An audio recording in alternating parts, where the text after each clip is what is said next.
So this work in progress paper is based on a research project as part of this Humboldt Fellowship that I undertook between 2019 and 2021, which explored the collections of Museum of European Cultures in Berlin, which I will be calling the MEC in this paper.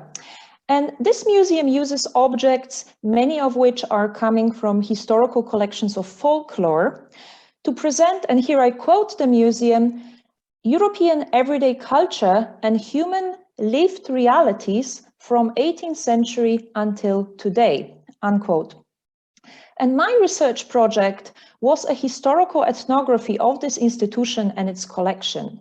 So it used a selection of textile objects to tell the story of the museum and its different incarnations through the shifts of 20th century history. So it started with this kind of salvage ethnography of the countryside, through to Nazi era, the Cold War in Berlin, when the museum was divided, and then reunification and redefinition of the institution. So I also traced these history through objects and their changing meanings, historical shifts and curatorial transformations of also use and making in Europe. So today I will use the example of one of the case studies to start exploring weaving, not just as a particular cultural practice or technique. I wish to pose a question on what would happen if we took the notion of weaving seriously in our thinking about the museum. In the early months of my research at the MEC, I scheduled a visit to the museum store in Dahlem, which is a kind of leafy, posh part of South Berlin. We entered through the metal door and showed our identification cards to the security staff. The curator swiftly took me through a labyrinth of bunker-like corridors into the first storage space. As we switched on the light, I realized that we stood not in a room, but in a monumental hall divided into lines and lines of long glass cabinets with textiles. Earlier that week, the curator warned me about the volume of these objects. She said, "The sight of the line of these folk costumes make me sick." My guide in the store explained why the former European Department of Ethnological Museum had such a sheer number of items. She said that every curator during the Cold War could freely decide for herself, for her field of work, okay, I'm now buying, for example, 1,000 of costumes. And the MEC inherited this legacy, now having probably the largest collection of traditional costumes in Europe, and mostly from Czech Republic, Slovakia, Serbia, and German-speaking regions. So the collections are also incredibly kind of uneven and really reflective of the personal curatorial passions. As we slowly moved down the aisle between the packed glass cases, every single one of those overflowing spaces ended with an ensemble of objects on the wall. So these could be, again, very large amounts of horns, of distaffs that couldn't be placed inside because there wasn't any space. And I started to understand the term Binnenexotik, internal exoticism, the curator was talking about. It was a cabinet of European curiosities, trinkets and odd things from your close vicinity, familiar, yet very unlikely, trays with belt buckles, glass cabinet of small toy figurines looking as if they were standing in a crowd, a corner of sights, a whole section of ceramics, a cup with images of the royal family, a skipping rope, a flute, some stamps and Victorian embroidery, all described as England or the English. The museum store was bursting at the seams, full of these unwieldy objects. The folkloric objects that became a head-scratching task for the progressive curators, in my opinion, deserve delving into the parameters of their unwieldedness. Rural heritage and traditional craft is often implicitly seen as out of history, locked away in pristine folkloric collections or unspoiled open-air museums. Rather than addressing the ways in which the countryside has been historically incorporated into numerous imperial projects, economic shocks, population changes, enclosures of commons or traumas of forced collectivization across Europe, or even the theater of war and genocide, when curators think about the so-called rural heritage or folk art, they often use a set of shortcuts. In Germany, and in many parts of continental Europe, the ethnographic region model, prevalent in the so-called Volkskunde tradition, imagines the countryside as composed of archetypes or distinct entities with their peoples and material cultures. So, for example, specific design conventions, categories of objects, materials, and ways of living. So, for example, we have the Tyrolean culture, yes, or the Catalonian ethnographic zone. And lots of collections are still classified through these archetypical imaginaries. Objects that bear the label of folklore look like strange remnants of a dusty bygone museum. They resemble a fetish. And here I quote Michael Taussig that, quote, absorbs into itself that which it represents, erasing all traces of the represented, unquote. Rather than reveal historical processes, they point to a general pastness, tradition, or culture. Perhaps for the fetishistic quality, they also rarely become a topic of current anthropological research. And Sharon McDonald in 2016 pointed out that folklore objects tend to be completely overlooked in current museological debates. They are uncomfortable, embarrassing, unpromising, and kind of saturated with all sorts of ideologies. So my project with this unwieldy collection involved this 2-year archival and ethnographic study.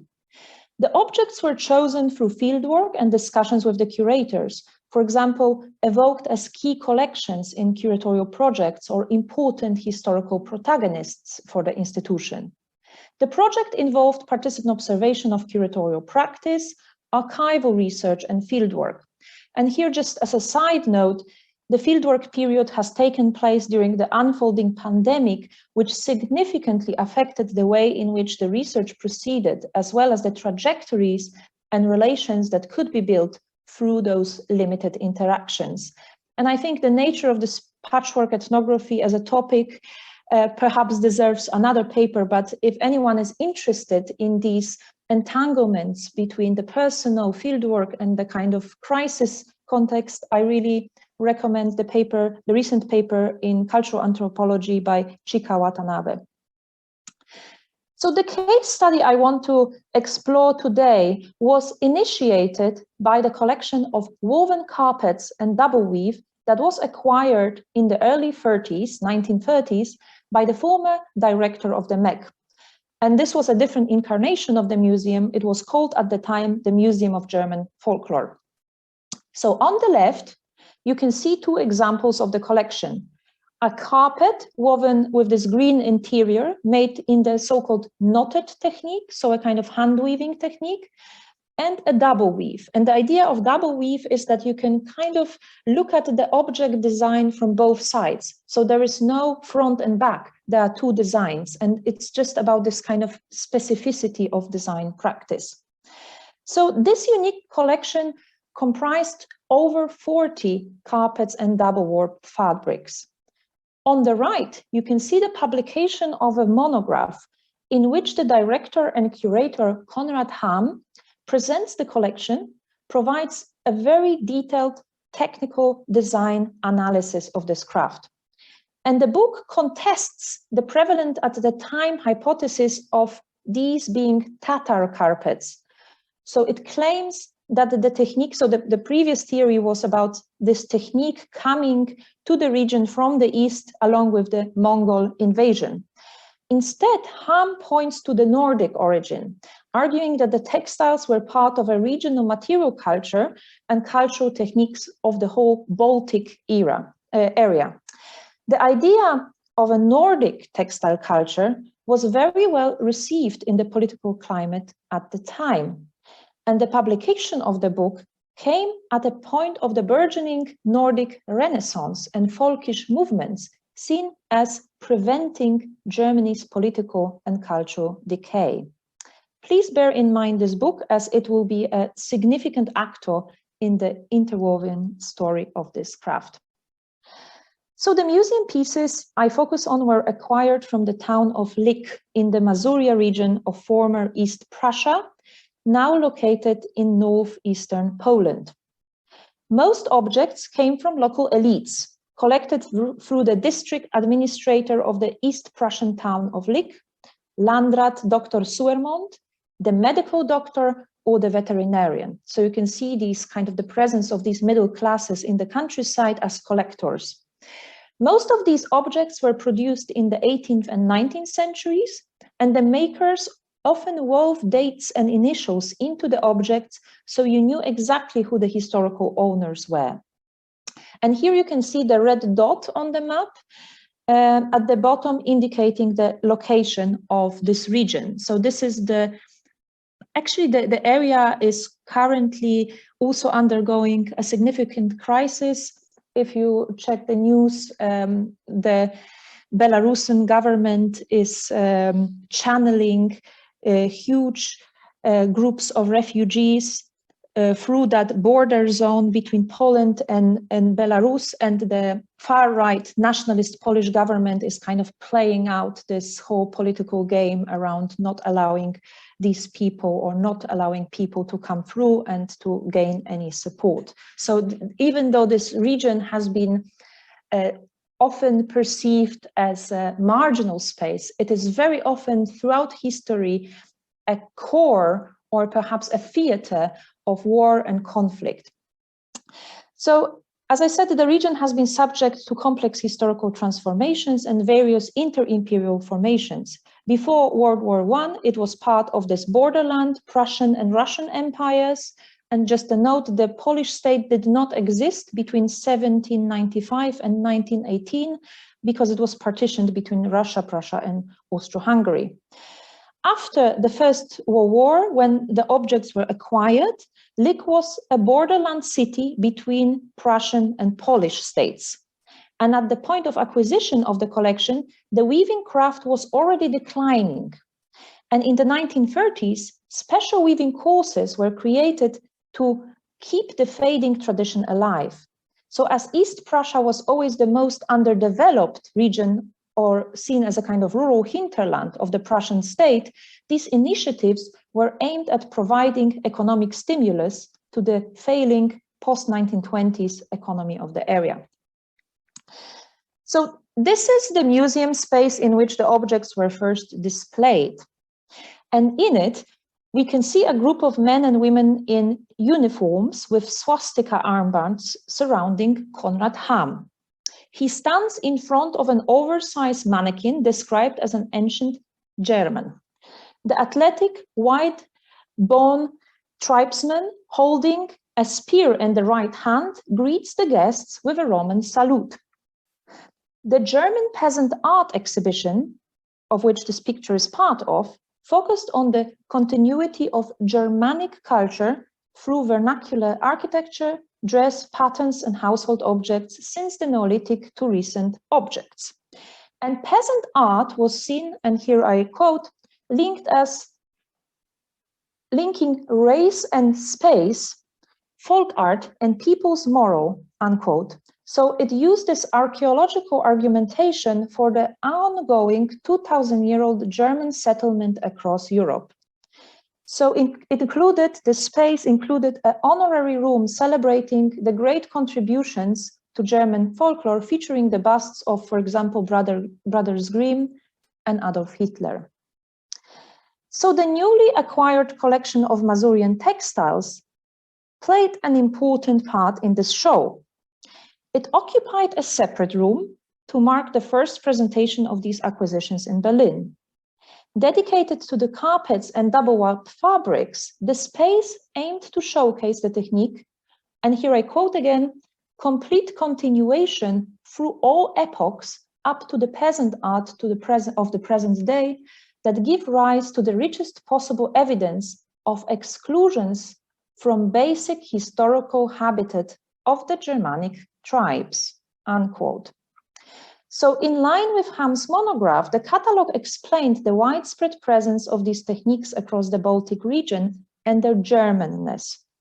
It sheds light on the meaning of these objects, but obviously what we can see from this curatorial framework in the first public exhibition of these objects is that the Masurian textiles served to highlight the Nazi perspective on culture with this folkish glorification of peasantry, ethnic nationhood, and the right of Germany to take over the territories across Europe because there was a historical presence of these Germanic peoples. In 1939, in the town of Lich, where the objects came from, a new weaving school was established. In a small handwritten note by one of the weaving teachers from the time, I learned that the Berlin curator was regularly visiting this provincial establishment to teach the local weavers how to make natural dyes and reconstruct the traditional textiles from the museum collection. So already in the war period, there is this salvage tendency of preserving the dyeing craft run from the center, the heritage professionals of Berlin. And the museum, of course, actively participated in this revival. And again, it is important to understand the political work of this school.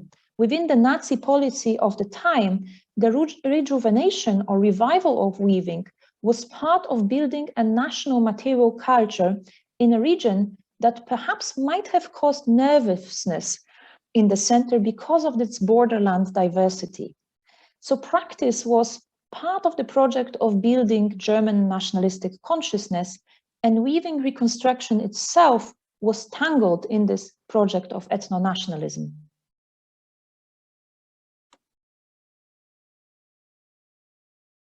Sorry, let me move the screen. The Second World War has completely changed the area.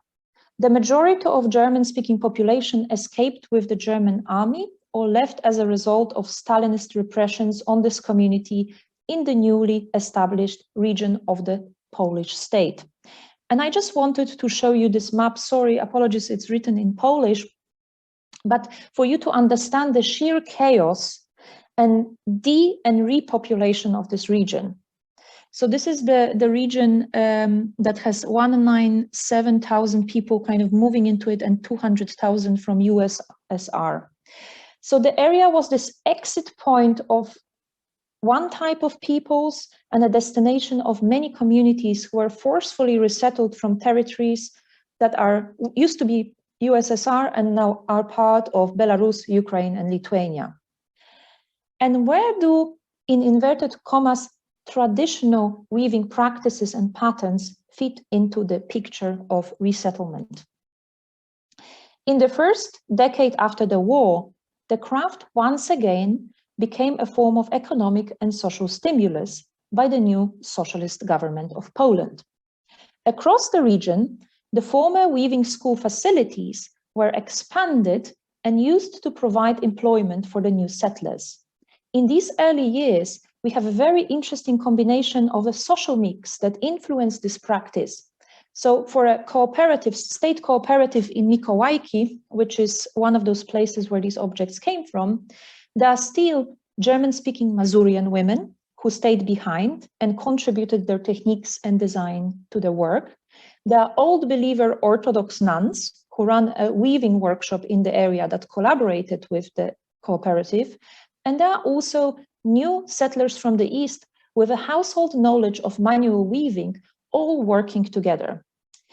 And in the socialist cooperative system, the work becomes supervised by trained artists who are there to provide oversight on design and composition. And in this picture, you can see Barbara Hulanicka, a painter and weaver who moved to this region in the early 50s. And Hulanicka was trained by Eleonora Plutyńska, whom I will introduce in a minute. And she was given the task to recreate the pieces presented in Ham's book, now off limits in Cold War Europe, because obviously in the Stalinist period, it was completely impossible to visit the Berlin Museum.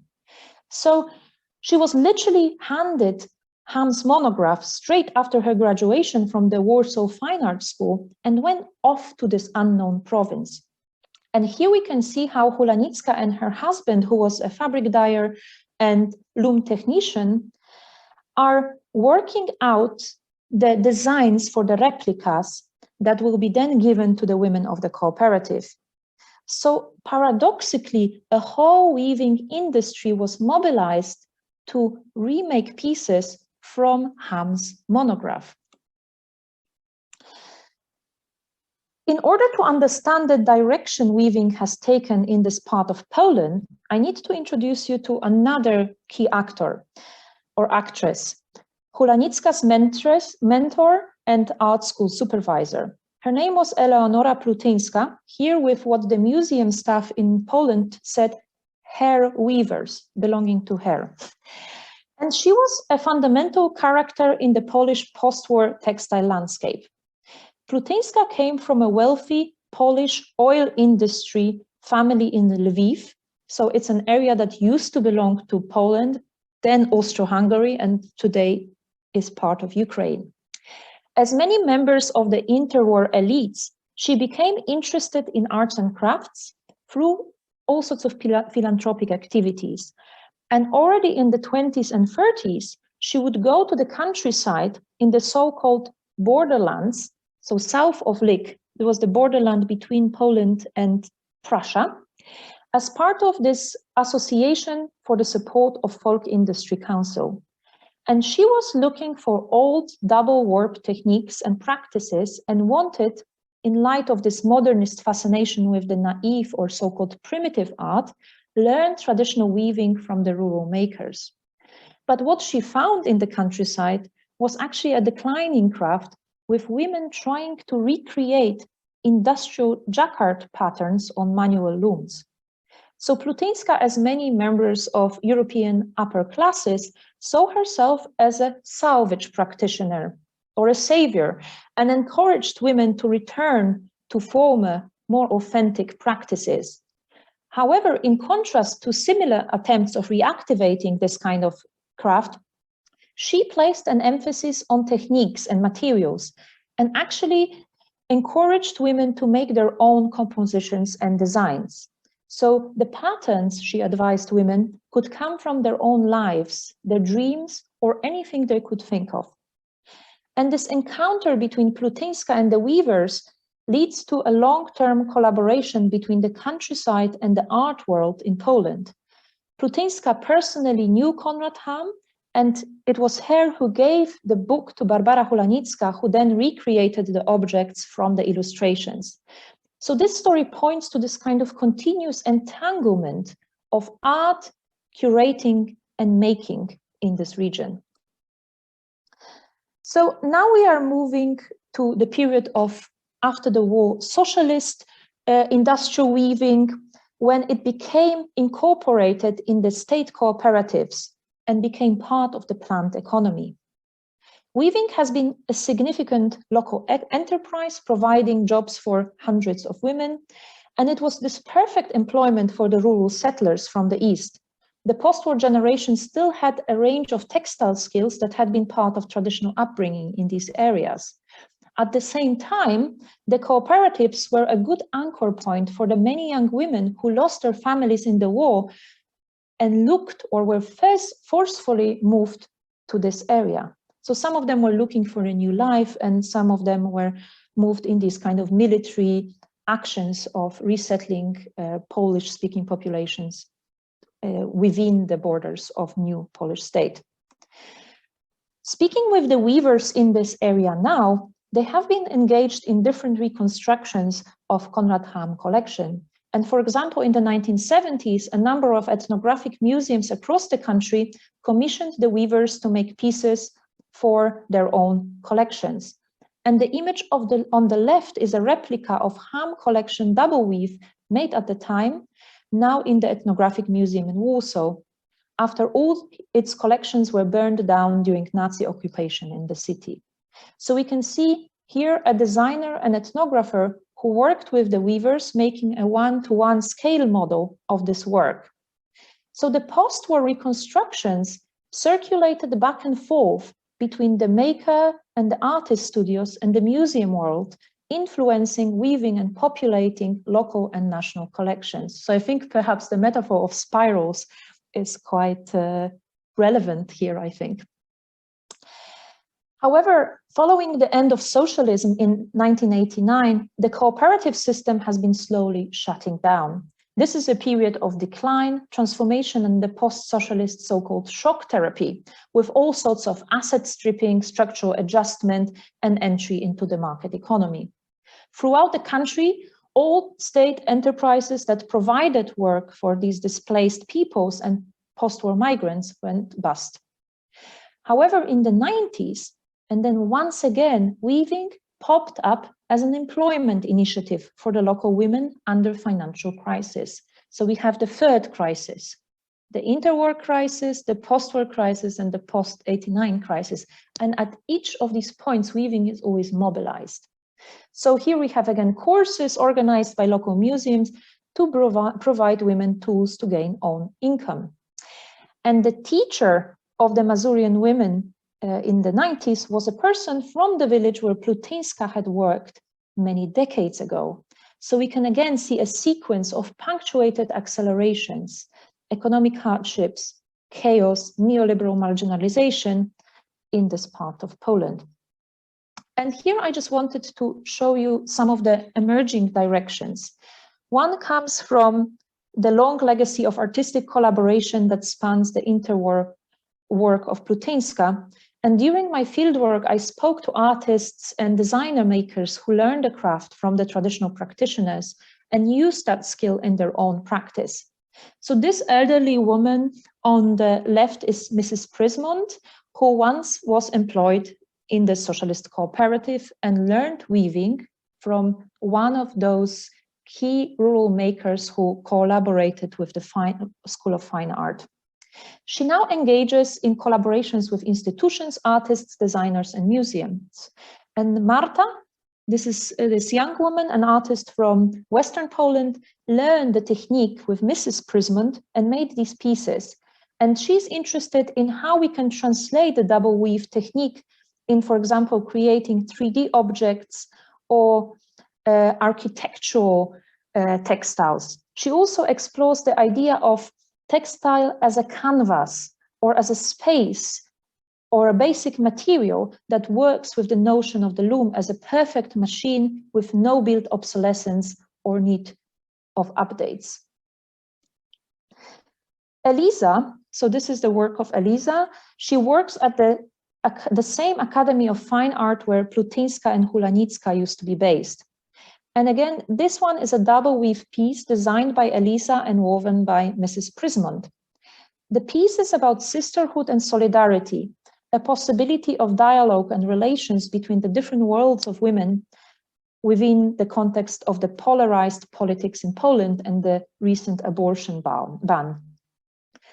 As the Warsaw-based artist came to collect the piece in the village, she told me a few weeks ago, she noticed that the weaver signed the work with her own name.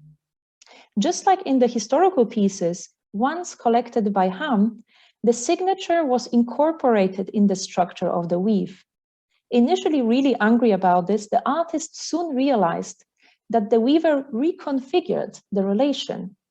Her weaving of name and appropriation of the piece was a subversive act of entanglement and value creation for the rural maker.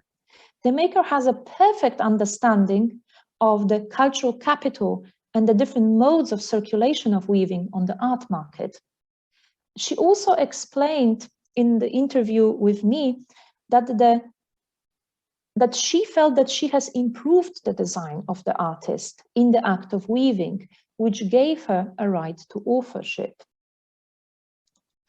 Mrs. Prismond also collaborates with a designer and a Japanese entrepreneur who is disseminating this double weave on the Asian market. The traditional makers are currently producing a major part of their work for Japan and enjoy both the innovation of models and adaptation of patterns and all sorts of new kinds of pieces.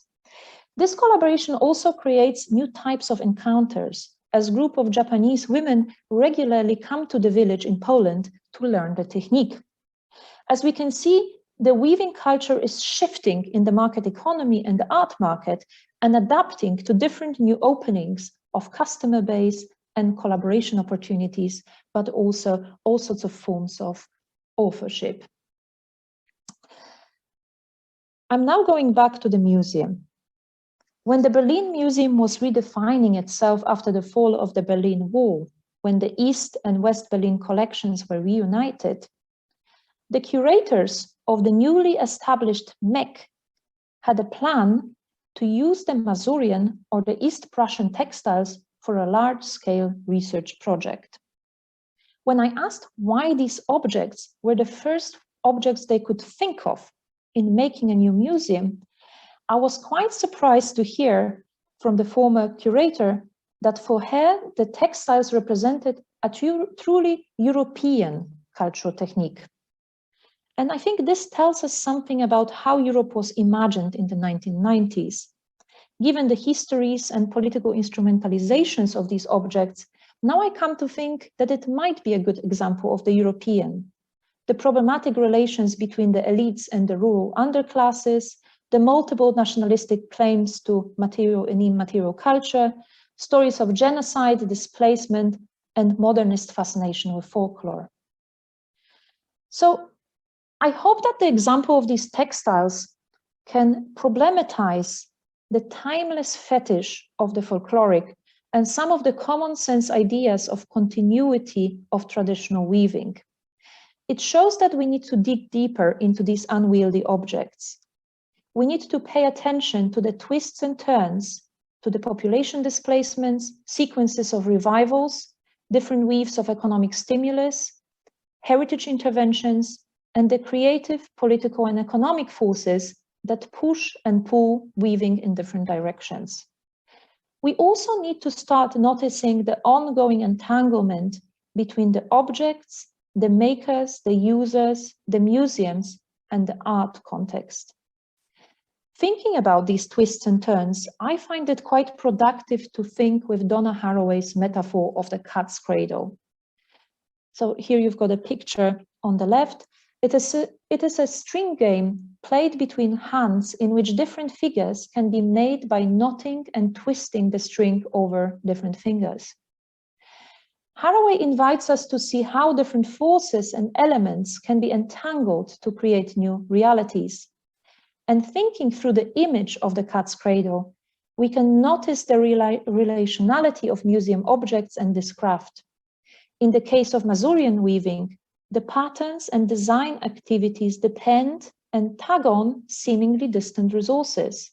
The local skill, Ham's monograph, materials sourced from the corners of the Prussian Empire or socialist economy, the Warsaw Art School, or the politically embedded Nazi, socialist, and post-socialist development programs. And if I have another minute, I just want to return to this wider question I posed at the beginning of this talk. What might the textile imaginary of knowledge production offer as a theoretical lens through which to view these kinds of textiles, but also museums themselves? And I think museums too engage in the performance of string figures by moving, detaching, and repositioning objects. Like large rooms, they fasten objects to each other and press them into place. They form and are parts of infrastructures for knotting things, people, and creatures into an ongoing performance of storytelling and remaking. They tether artifacts to places and narratives, threading materials with semiotic patterns.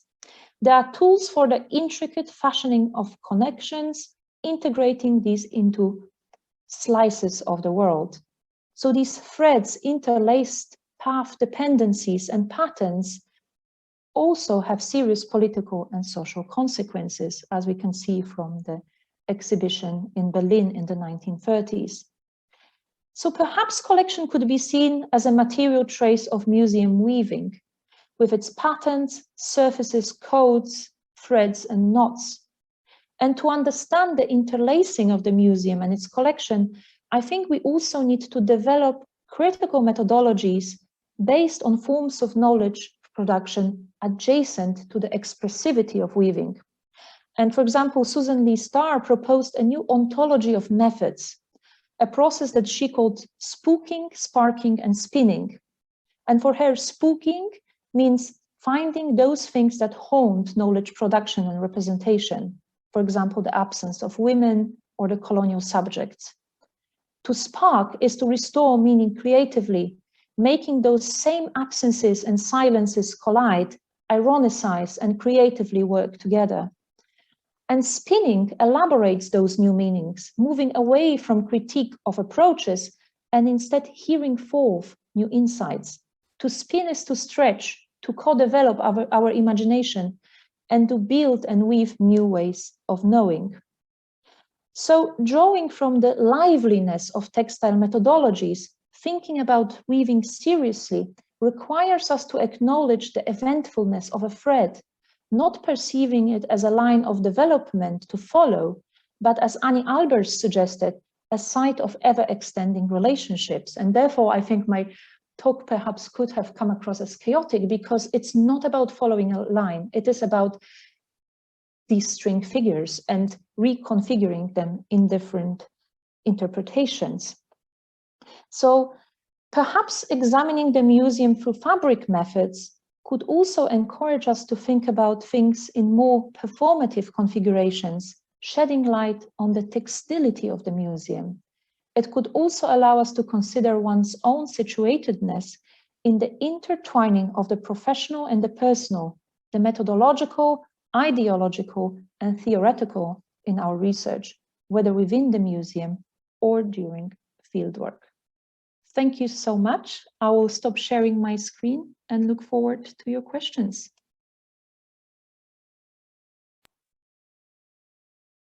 Oh, Magda, thank you so much for that really provocative presentation. It was, wow, you gave us so much to think with, and you reconfigured for me the way I can think about the museum. I really enjoyed the way you developed a kind of integrated emic conceptual labor, like of deploying this idea of the cat's cradle as a model for thinking about what's going on in this museum, but also pushing us to think about the museum through ideas of the textile and the textility of the museum as well. There was an interesting evolution in your presentation, insofar as, for me at least, it was about this history of salvage folkloristics and the sneaky ways in which the museum actually intervenes in the production of folkloristic cultures that it eventually integrates in its exhibitions as a mode of display of those very folkloristic cultures. So the invention of tradition, basically the role of the museum in the invention of traditions that the museum claims to represent, which challenges us to think about the relationship between the institution of the museum as well as the community. So who invents who, right? Like, do communities actually make deposits into museums, or are museums inventing the communities?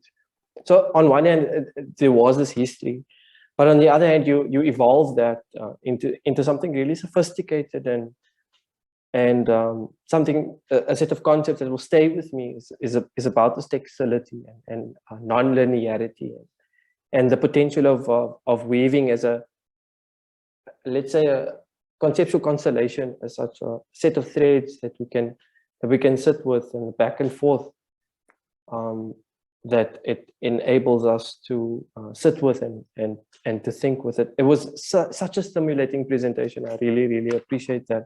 But I'm sure that Lebogang, our discussant, who also works on textiles, but in an entirely different context, I'd like to invite you, Lebogang, for some comments and some questions that you may have for Magda. Yes, thank you, Dwayne, and thank you, Magda. I'm just gonna time myself. That was a really, really interesting presentation, Magda. Thank you so much. And as Dwayne said, it was so textured and multi-layered. So perhaps, and I must apologize in advance, I don't think my presentation is going to be quite as coherent or quite as sort of structured as your presentation was, but I hope some of my feedback might be useful. So I really found it exciting and quite provocative, this sort of conceptual and theoretical contribution that centers on the metaphor of weaving. And I found it really compelling, not just from the level of using and thinking with the word itself, but that your presentation actually operationalized what it might mean to sort of to weave a narrative and to sort of really have theoretically dense contributions around what it is that following textiles affords us, right? What types of knowledge it affords us to either developed, but also to follow. So I really appreciated the manner in which you didn't just sort of give a theoretical and a conceptual proposition, but you actually operationalized it. You demonstrated how we might begin to weave knowledge and to really use both the object and its metaphors in a really thick and productive way. And really you're saying, so what does it mean and how do we do and how do we think with textiles and with weaving? And I think you did that really beautifully by tapping into this long history, sort of object biographical history, but also a history of a very complex century of political economies, cultural economies, and knowledge economies that center around not just the knowledge that the museum tries to produce, but also the knowledge that is actually invested in or goes into weaving itself. And here I find it interesting, Magda, that you did not comment in a lot of detail around the knowledge practice of weaving, the kind of very physical, very tactile practice, the doing of weaving as a very particular way of producing knowledge. And I don't know whether you were sort of trying to avoid the juxtaposition between sort of handiwork and handcrafts. And it's not just a juxtaposition, right, between handicrafts and handiwork and sort of intellectual work, but it's also a hierarchy. And in many instances, and particularly with regards to textiles, it's also a gendered hierarchy, not just what counts as skill and as knowledge, but also who does it and how all of those dynamics are implicated in the cultural and the economic valuation of particular types of knowledge and knowledge objects. So to sort of juxtapose it with sort of like AI and the kind of hypervaluation of quite an intangible realm of knowledge and knowledge making, but so insidious in our everyday, versus the kind of artisanal, quite femme space of weaving and textile making. So I don't know if you might want to sort of comment on the extent to which you sort of don't go into the texture of actual weaving and the knowledge and skill embedded in that. I was also really interested. So I think your talk was fantastic in how it really mapped the sort of processes, cultural processes and practices that underlie the migration and movement and biography of this particular weaving technique. And I think you were also really amazing at not just doing an object biography, but really embedding it in very specific historical and political economies and industrial histories, which was really interesting. I was struck, however, again, around underlying, I think, your presentation, but never explicitly stated, are questions of technology, be it the looms themselves and the technologies out of which the actual woven textile object emerges, but there's also the museum itself as a technology, is a very particular kind of modern technology.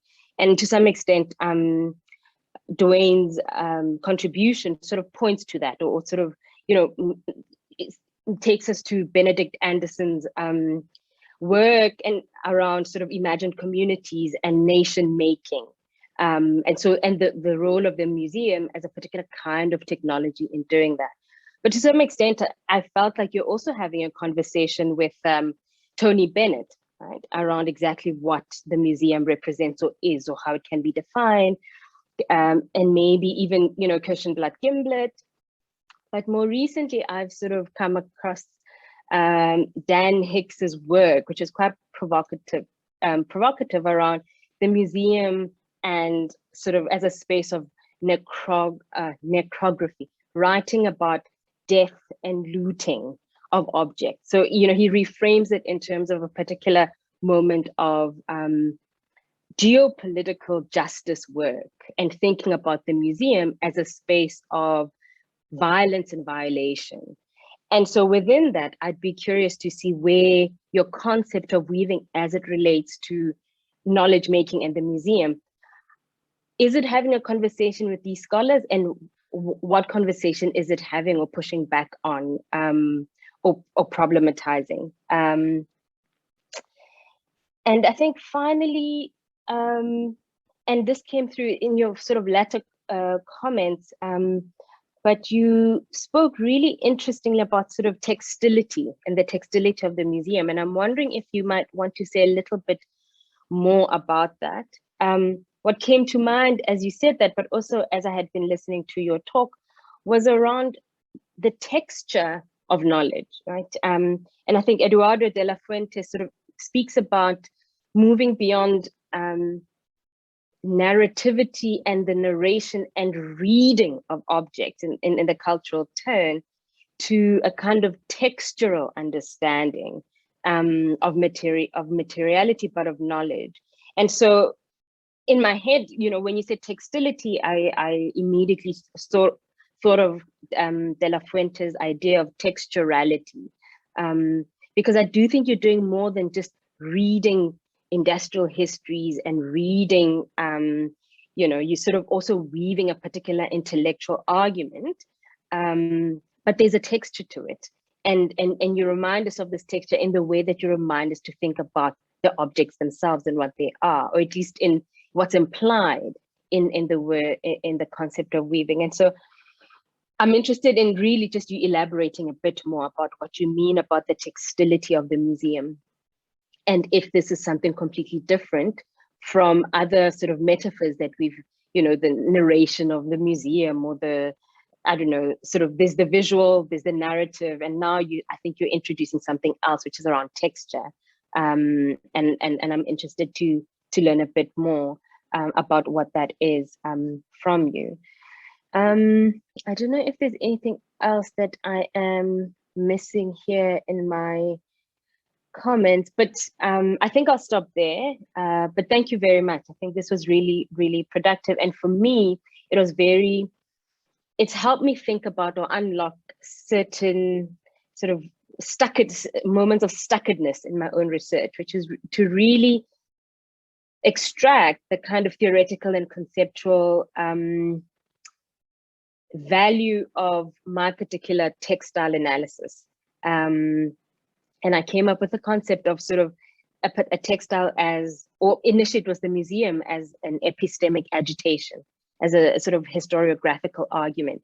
And watching you and how you've developed this concept of weaving here, I think it's been really generative for me, because I think you said you're providing one example of how you can operationalize this kind of textilian orientation, and to take the properties of textiles epistemically very seriously. Thank you.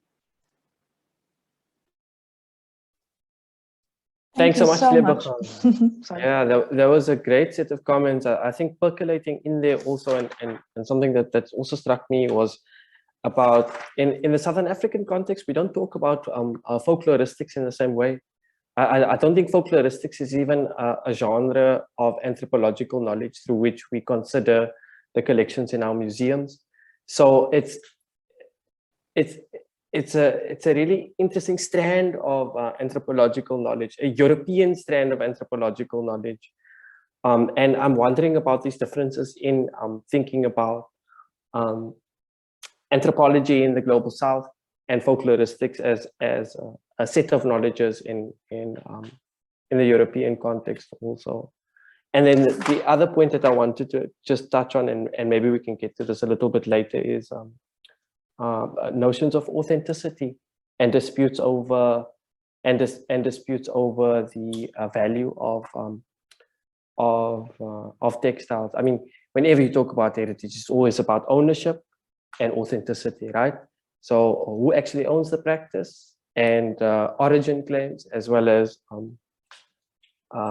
the sets of value criteria that are applied to ascertaining the legitimacy of certain objects, and all of the institutions and other, all of the institutions that attach to those claims of value. So I'll just leave it there, and then I'll open it up to you, Magda, to give a brief response, and then I'll open up for questions just immediately after that.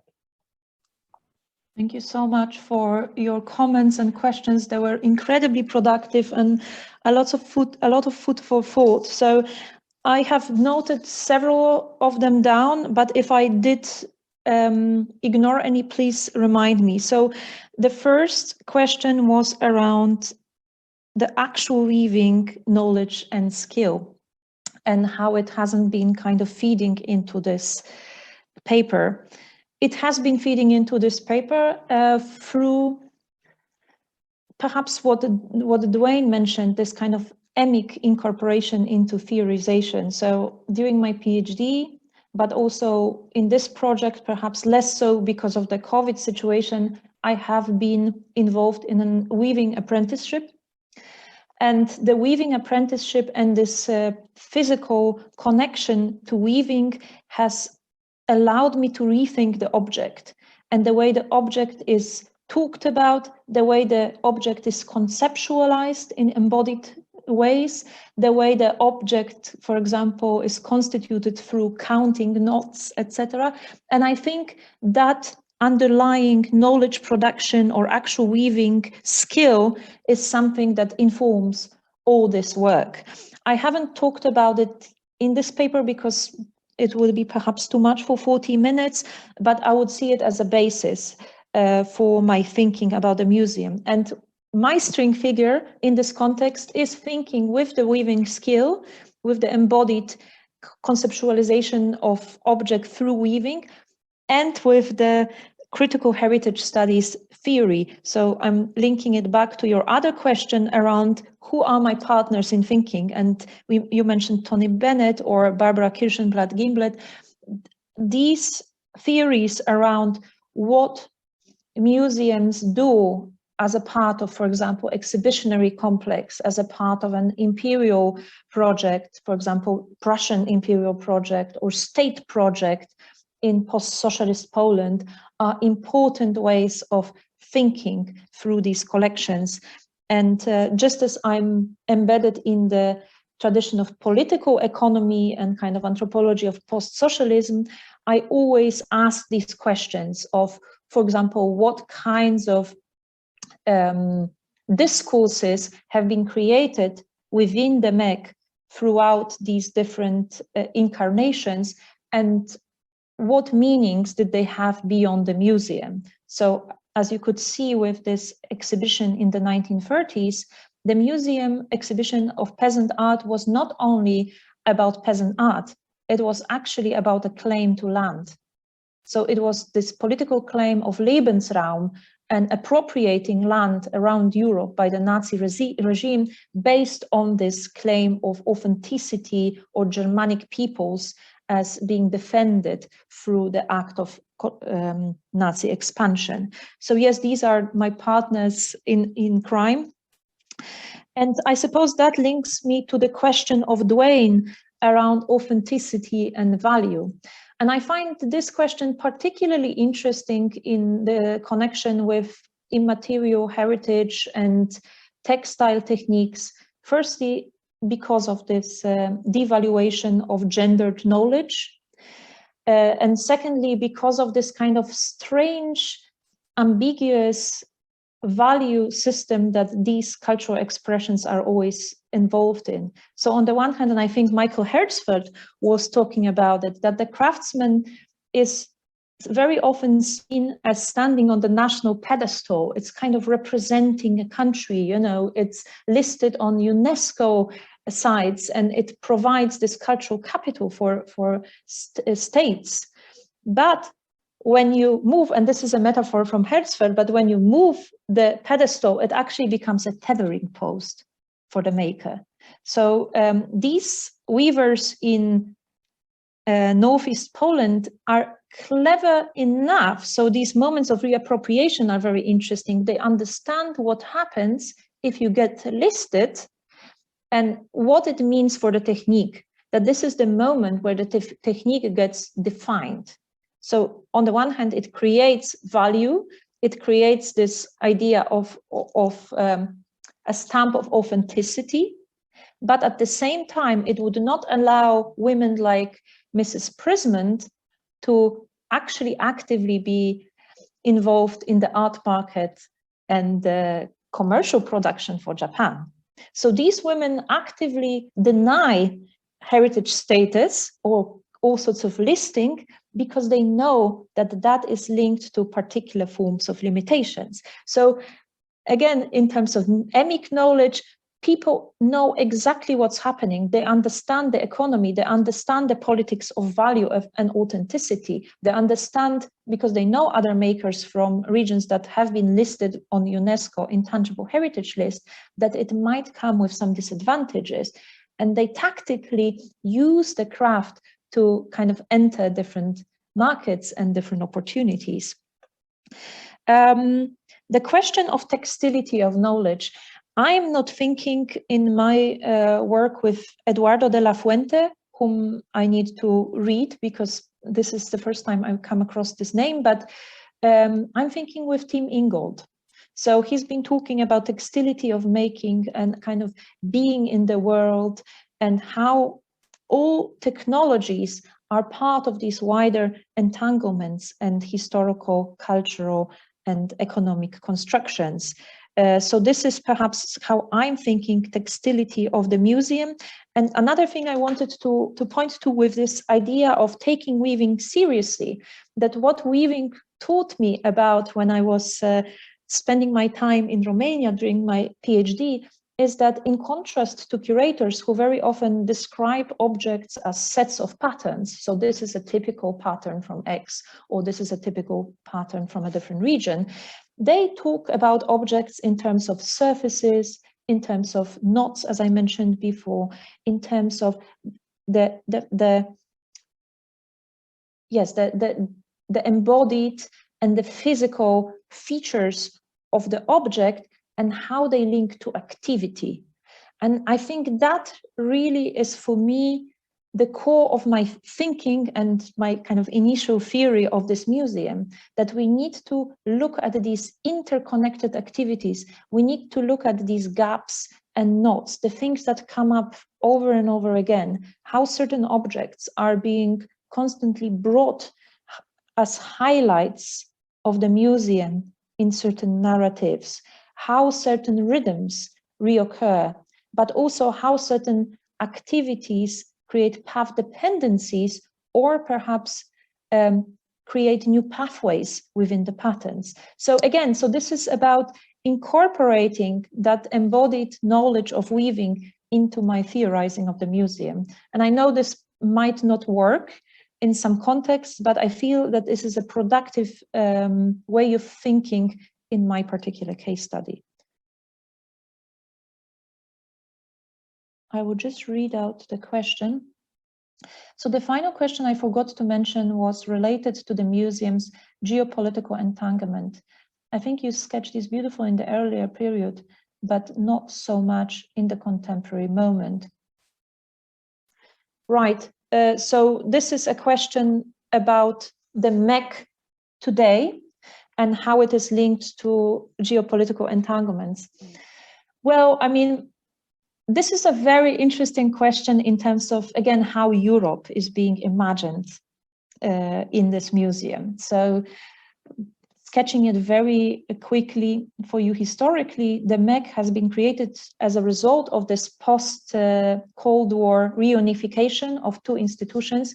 And at the time, Europe was seen as this kind of soft idea of, you know, Europe is coming together, we all can travel around, and all these kind of mobilities of people, money, and cultural contacts, etc. So it was a very kind of soft, neutral, and naive idea of Europe.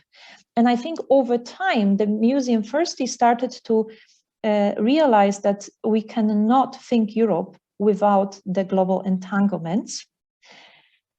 Again, in the museum narrative, it ends up being a very, very naive idea of global entanglement. So in the museum today, you have, for example, a discussion of coffee, but not as a history of extraction and European colonial expansion, but as a lifestyle question, that the lifestyle of drinking coffee comes from the East.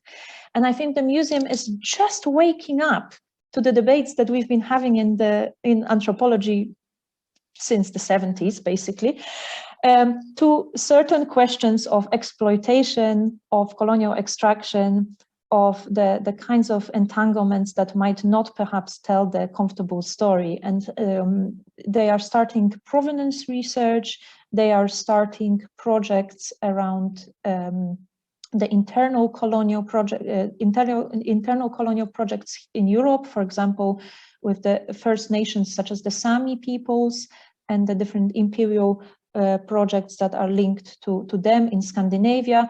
But I think the museum is just entering this debate, and I would say in some ways in very unwieldy and awkward manner, through kind of changing a label of an object and kind of adding a difficult history to it, which kind of still does not confront the general narrative within the institution.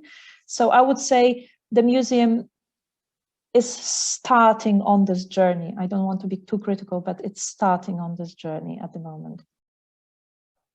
Thanks, Magda. This new journey of confronting its institutional histories. I think that's what's great about your project here, is that you're drawing attention to how the museum has been involved in these kinds of, these complicated and sometimes problematic productions of cultural forms and practices of representations. And I think what's especially excellent about your project is that it's not about a region or a context overseas in the distant global south, or about objects that we don't have a really rich provenance research about. It's about a region that's very close by. It's about a region that there is a lot of documentation, and we can interrogate these biographies. So I think that's what's really excellent about your project. And on textility, I thought it was really fantastic that that you're introducing a new vocabulary of materiality through this idea of textility and the possibilities, the generative possibilities of textility for creating new knowledge patterns in the museum, but also of the museum, right? Like transforming the museum in that way through this new vocabulary of materiality and all the affordances that actually come with that. So at this point, I'd like to invite questions, and I know that we have a question from Professor Pippa Scottness. Pippa, do you want to come on screen and pose your question? Hi, hello. Magdalena and Lebegang, I thought those were two fantastic presentations and response, really full of all kinds of interest. And also, I think, as Dwayne said, you know, it gives us a lot to think about in the context of the way in which our collections in Southern African museums are imagined and thought about and described and understood very differently from how you've presented the collections you've talked about. And then in terms of your response, I almost sort of forgot about what I was going to say, because you kind of answered one of my comments, and And that was that, you know, it's so interesting to hear about a project that's really paying attention to the sort of practices that give rise to collections, as opposed to the practices, you know, the practices that give rise to collecting, as opposed to just the practices that give rise to making the objects that form parts of those collections. And to that extent, I was wondering, you know, whether you were as self-conscious about your own intervention in this area, whether you were, you know, whether you were thinking about the contribution that your own intervention is making to doing the same thing about your own practice. And the thing that really excited me was when you started talking about the language of knotting and tying and so on. And I know from my own work, where I've, you know, recently been asked to think about how rock art, for instance, in Southern Africa was thought of by the makers of rock art. And it's very obvious the way in which they thought about rock art was very different from the way in which we think about rock art, because we have an understanding of art that's very different. And how do you get it at that? You potentially get at that by looking at the language that's used to talk about the things that are embodied in rock art, or the places where it exists. And it leads one into a completely different sense of what it might mean, or what the complex of activities are that exist around it. So I think, you know, when one's thinking of you know, this process of transformation in many ways that museums are undergoing, the actual language that belongs to the making somehow, however difficult it is to grasp from our own perspective, because often these things are untranslatable, is a critical key in. And I think it's, you know, it was wonderful to hear you talking about that. Thank you so much. I do believe that we need to get into it through practice and through our embodied, well, that's my training as an anthropologist always tells me that we need to really understand the emic point of view.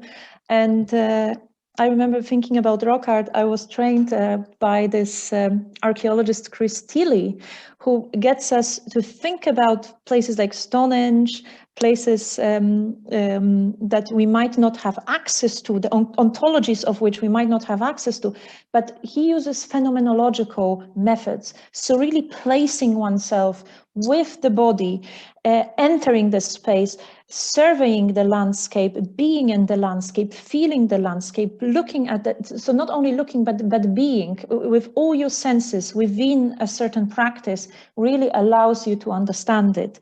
And this is for me also a political project, I must say, because this is linking it back to the question of the hierarchies of knowledge, because these makers always have curators and always have experts coming to them and then creating theories based mostly on kind of designs of their objects.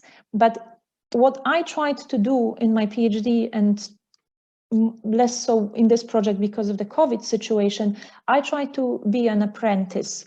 I tried to really reframe the relationship of knowledge production. So I come there to learn with no pre-existing expert status, and it's only through learning the not only vocabularies of practice, but also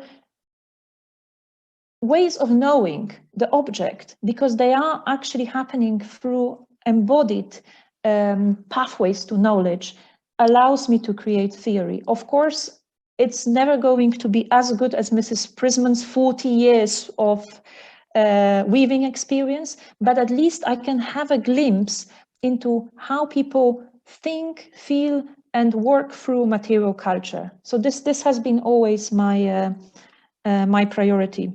I just want to add a very short comment to Dwayne's question about close by region, because what is very interesting, this question of proximity and distance, even though there is this geographical proximity, these kinds of areas really operate as kind of longing for projected spaces, imagined territories. And most of the curators I spoke to had family relationships in that region or in some areas that used to be Prussian Empire but are now Poland or Belarus or Ukraine, and almost none of them ever visited. So it's almost this kind of traumatic rejection. It's 5 hours away from Berlin. And I think it's very, very interesting to really think critically about this notion of proximity and distance in Europe and the kind of difficult histories that are entangled with.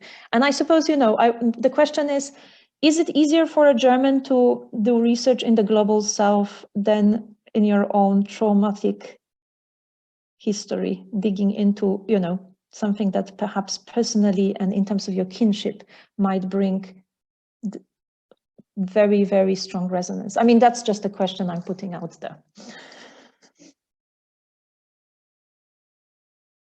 Thanks, Magda. I think this idea of proximity and distance is really crucial for the way in which, especially a field like folkloristics and folkloristic culture works. It's not just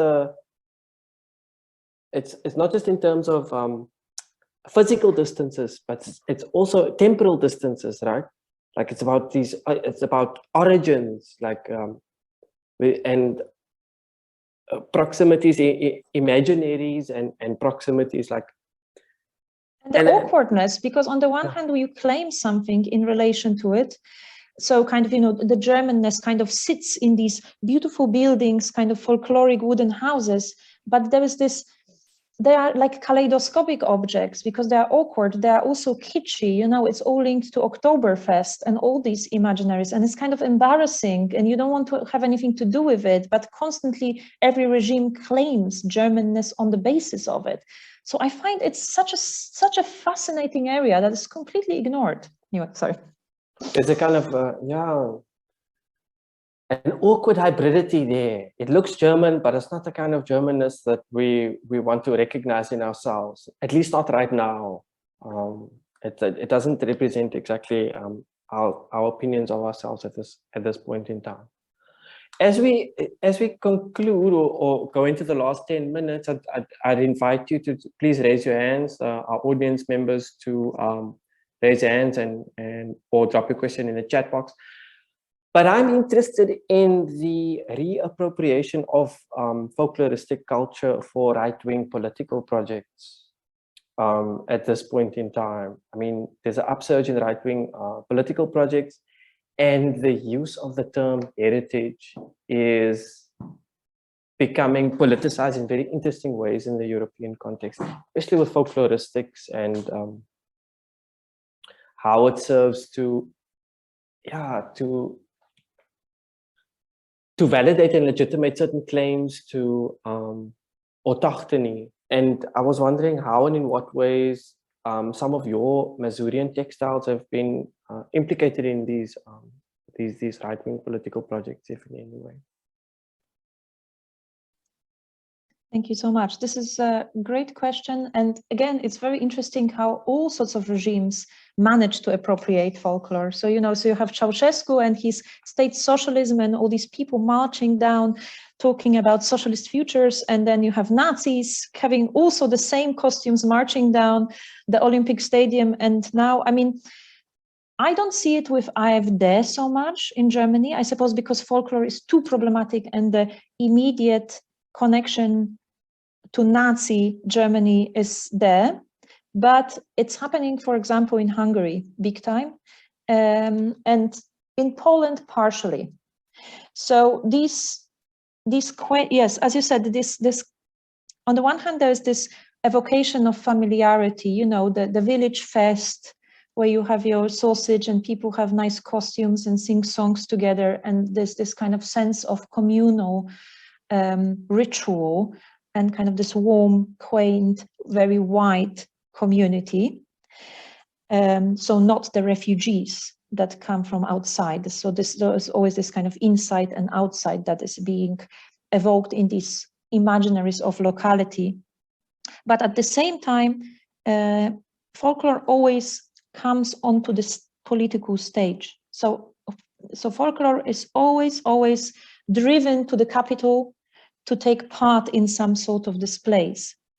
And what is very interesting when when you talk to people from the countryside who participate in these forms of appropriation, they have a very, perhaps a rich sense of, so firstly, they understand that things are instrumentalized, but also they think, what can we get out of it? So for example, there is a maker who takes part in a Warsaw National Day organized by the political party. So the maker might not necessarily identify with the ideology, but she could see this as a commercial opportunity to get a network in the city. So there's all these other things going on. So on the one hand, you have instrumentalization and display and the kind of the rights of the rulers happening through folklore, but looking at it from the perspective of the different actors who participate in these events, they might have a range of political views, but they do choose to kind of get the benefit of these events. So that's very interesting. But yeah, I think in terms of instrumentalization, on the one hand, yes, there is an instrumentalization of folklore. On the other hand, in Germany, I wouldn't say so, because folklore is too related to a very particular past that Germany wants to distantiate themselves from.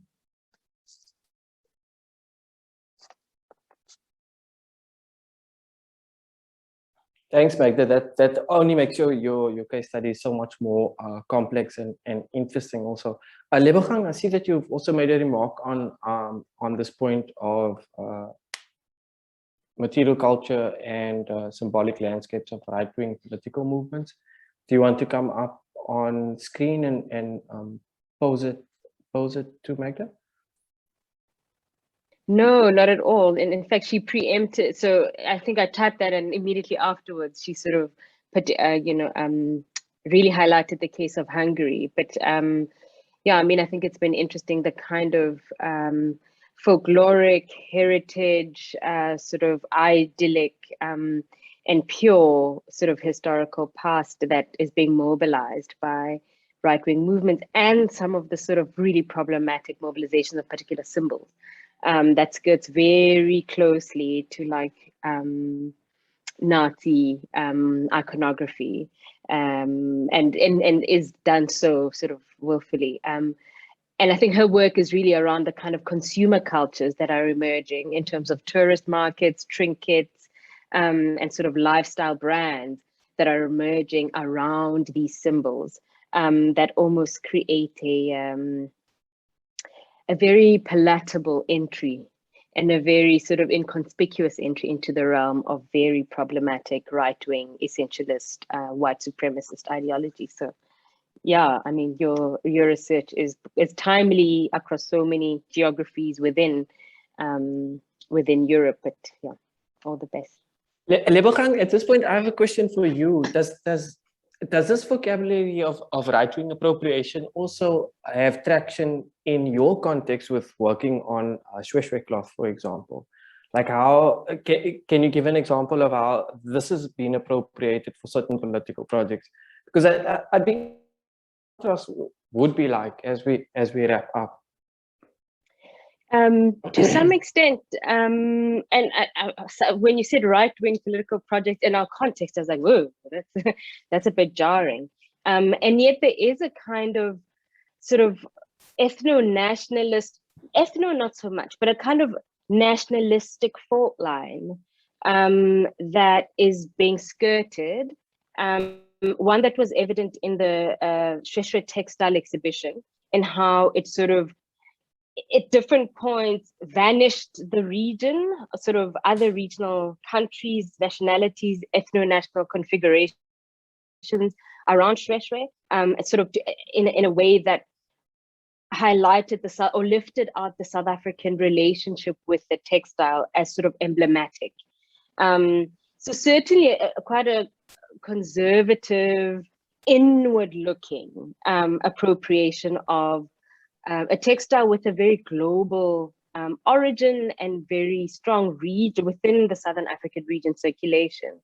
But in some ways, perhaps not so much in kind of the ideological political project of right-wingness, but if we sort of, one of the sort of hallmarks of the right-wing movement is the search for genealogies and origins of unquestioned pure beginnings that tie us or legitimate our position. And I'm certainly seeing that in relation to Shwè Shwè, where there are sort of custodial historiographies, either by the maker of the textile or sort of historiographical narratives within the museum, or even the textile's mobilization by emergent young designers who use the textile almost to authenticate themselves and their legitimacy to particular economic relationships. And it draws back to a kind of indigenous, a discourse of indigeneity, of like unspoiled heritage origins. And yet, the textile resists this in a way, because you can't enter into a discussion about this textile without then also identifying the German missionary connection, the connections to the sort of British industrial manufacturing of the textile and its importation, and also its early origins in artisanal printmaking in India. So this kind of desire to domesticate it and to indigenize it in such, clear terms is quite antithetical to the history and the biography and the kind of the readiness for movement and circulation that this textile clearly has had. It's always anxious and actively moves in other directions beyond what the nation state can contain. And yet you are seeing currently, that's my argument, in the South African context, a desire to really tether particular ideas of South Africanness and of Blackness and of an Afrocentric aesthetic onto a textile that is so global and that is so, so definitely there's these sort of underlying problematics that are emerging about origins, heritage, identity, indigeneity. Thanks, Lebogang. It sounds like it sounds like a cat's cradle of Shwè Shwè fabric, right? That it's Totally. moving in the opposite direction of the claims that are trying to be made upon it. Magda, you want to respond briefly to Lebogang's? Just for a second, I just wanted to say I love this metaphor of tethering and the desiring of domestication by looking for origins and highlighting iconographies. And therefore, I think we have to develop different ontologies, different methodologies to pay attention to different things, because I think the idea of focusing on origins and iconographies is particularly linked to these political aspirations. That's a wonderful proposition to end us off with, Magda. So new methodologies, new vocabularies to unsettle the fundamental ontologies that percolate in the broader frameworks in which we think about these objects and textiles specifically. So I want to thank you so much, Magda, for your time this afternoon in South Africa, but which is actually this morning in Berlin. And I want to thank Lebogang also for her time, for coming in this afternoon. Thank you to our audience members for joining us for a special afternoon session of Spirals. We had to juggle things around a little bit because of scheduling issues with the team today. And slowly but surely, the Spiral series is reaching the end of its spiral. On the 17th of December, we conclude the series, which is in a few weeks' time, with a talk by the historian Annette Hoffman. So Annette Hoffman will come in and speak to us on Friday, the 17th of December. So I want to thank you all and wish you a wonderful Friday afternoon and weekend. It is a tumultuous time out there with all of the news of new variants, incredibly high COVID number, infection rates in Europe, and slowly ticking up in South Africa too. Please stay safe out there. There's a lot of confusion and a lot of anxiety. So from myself and from the CCA, we wish you well and a lot of safety. And thank you so much, and look forward to having you in our next session on the 17th of December.